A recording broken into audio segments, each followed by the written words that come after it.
professionally, if we want to create change in our lives personally, it starts by changing the perspective we have of us.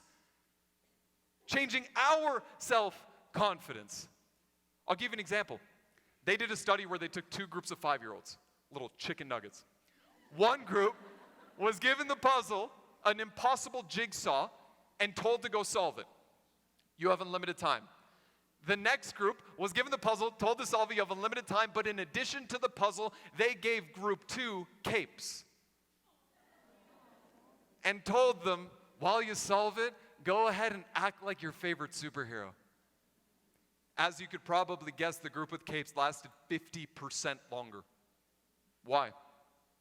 Because they had new resources in the way of a new identity. They saw themselves differently, so their performance changed. We are all those 5-year-olds with capes. Unlimited potential, can take on the world, can achieve anything. That is not motivational, that is just a fact. But we have a narrative in our head that holds us back, doesn't it? That's the reason why sometimes you try to be positive. You try to wake up early. You try to do the morning routine. You say, I'm finally going to start journaling. You try and make that thing happen, but it just doesn't work. That's the reason why some of you, even at the top of your game, feel like you are crushing it on a Monday, but then feel defeated by Tuesday. Then layer on top of that the pressure we put on ourselves to have it all together, to play a perfect game. No wonder why we doubt ourselves. An amazing example of this is Roger Federer. Arguably, one of the greatest tennis players of all time. And across his 1,500 singles matches, he won 80% of the matches.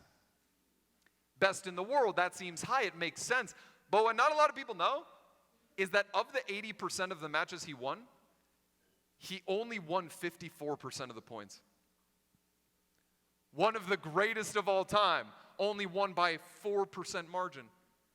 And he said, looking back on his career, he said, here's the most important lesson I learned. To not dwell on every single shot. When you play a point, that is the most important point in the world. But once that point is behind you, leave it behind you. Because you're never going to play the perfect game. You're never going to be the best, so just let it go. Some of you have been trying to play the perfect game for your family. Some of you have been trying to play the perfect game for your friends, for your organization, for your teams, for the people you lead, and it's exhausting. Here's what I've learned about people that perform at the highest level. Actors, Olympians, CEOs, Grammy Award-winning artists, they actually aren't focused on being the best. They're focused on being their best. Because here's what they understand. There's always going to be someone better. What most people don't realize is that striving to be the best makes us compare, and it creates self-doubt. Striving to be our best makes us grow, and it creates self-confidence. So in a little bit of our time together today, I wanted to be focused on being your best. Having that kid-like confidence that's unshakable, because when we're kids, don't we have all of the confidence in the world? Don't we? How many of you have been around a 5 or a 6-year-old recently? You get all the confidence in the world because we have no reason not to. But then what happens?